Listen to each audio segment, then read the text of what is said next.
Mainit-init na balita, pinagbibitiw sa pwesto ni Pangulong Bongbong Marcos ang lahat ng kanyang cabinet secretary. Ayon sa Pangulo, kailangang baguhin ang kanyang administrasyon matapos ng resulta ng eleksyon 2025.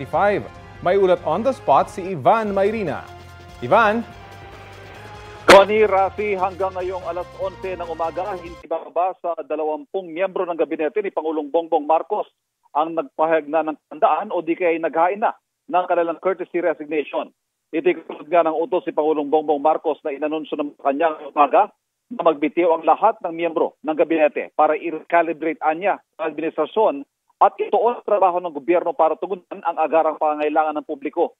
Ayon sa Pangulo, nagsalita ng mga mamamayan. Ang gusto nila ay resulta, hindi politika, hindi mga pansot at tatalima raw ang pamahalaan dito.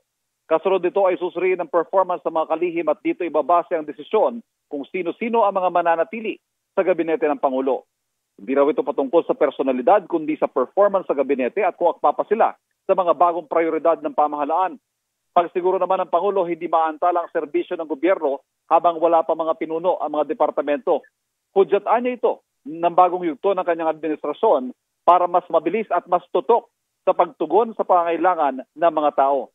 Ang utos na ito ng pagbitiwin ng kanyang gabinete ay kasunod ng kanyang sinabi sa kanyang pahayag kung saan kinilala niyang dismayado ang mamamayan sa naging performance ng kanyang gobyerno at hindi ramdam ang serbisyo nang dahil sa labis sa pagtuon sa mga malalaki at pangmatagalang proyekto ay napabayaan at hindi natutukan ang mga agaran at iba pang mahalagang issue sa mga tao.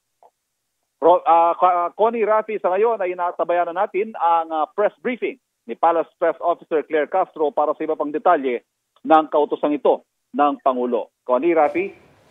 Maraming salamat, Ivan Mayrina.